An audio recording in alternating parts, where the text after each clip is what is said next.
Hi, Alexa. Good girl. Let's go.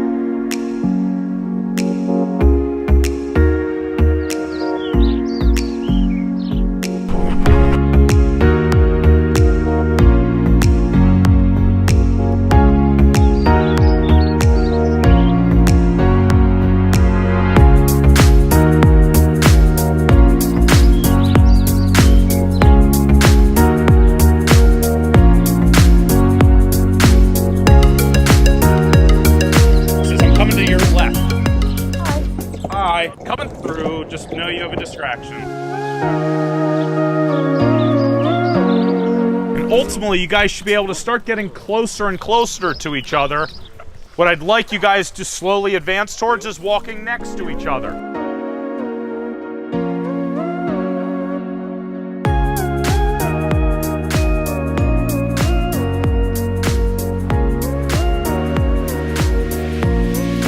Stop him at the line, Alexa.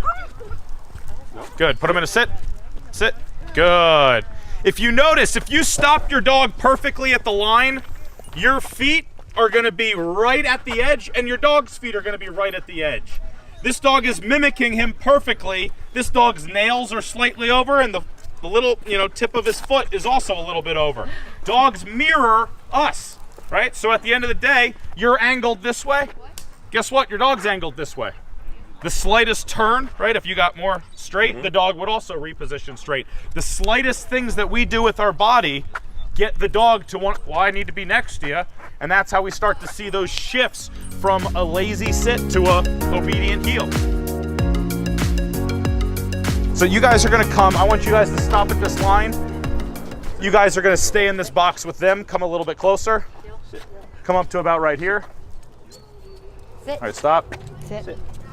You guys are gonna come in. Now we've got 6 people in a box. Come on up. Claim your space at the back. So your dogs are gonna start to react. I want you guys to hang out here for just a second. Try to keep your dog into a sit, and they should be in the heel position. There's now 9 people in a box. Real fast, we've changed the picture from 2 people to 9 people. There's a lot going on. We can see Triton, we can see Watson. We're starting to see some of the dogs react. Put him in a down. Put him in a down. Good. He has a lot of drive. Give him 2 things. Sit down. It's like a lab. You got to give them like 10 different things that they need to do. They're like, all right, fine. Thanks for doing it. All right, so we're going to keep moving forward. I want you guys to stay like this. Rows of 3. Make sure your dogs are focused on you.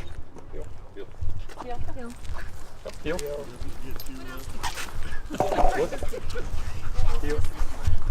Sit. When the front row sits their dogs, you should stop and sit your dogs.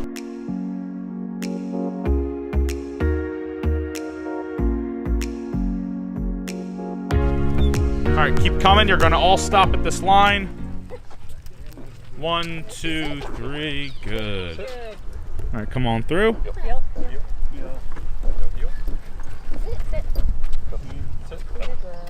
So the reason that sitting your dog this frequently at every line works is ultimately a one step helps you gain focus on how your dog walks with you.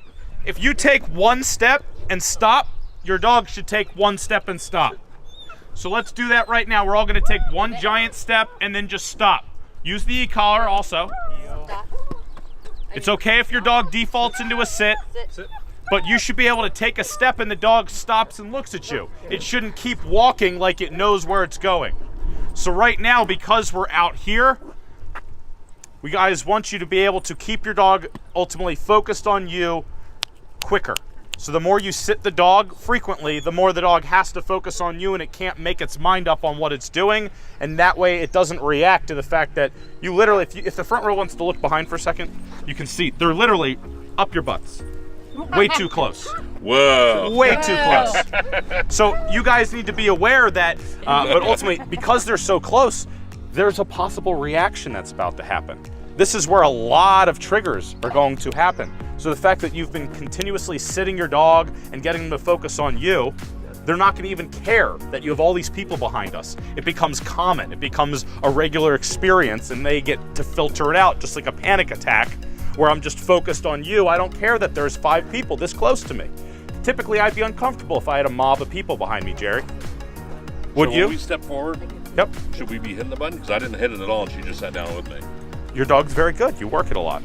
No, I just wanted. I would press the button. Every time I take a step, you can press the button because I'm keeping the dog's attention, especially right now. Group classes are not a typical situation. This is the most extreme situation. And I want you guys to just walk in a second as a pack and stay in the square.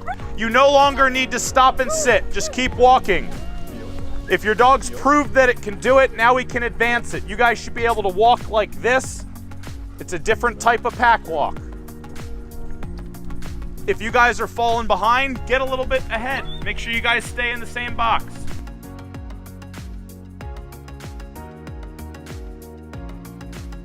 I'm gonna be coming through with the longboard as a distraction.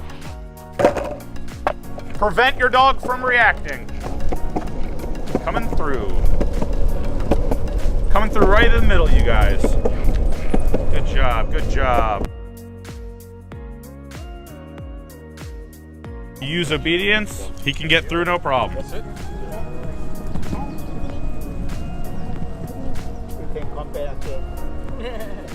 Right, but now it's not an issue, and that was really calm. None of these dogs pulled, lunged, barked, reacted, or did anything.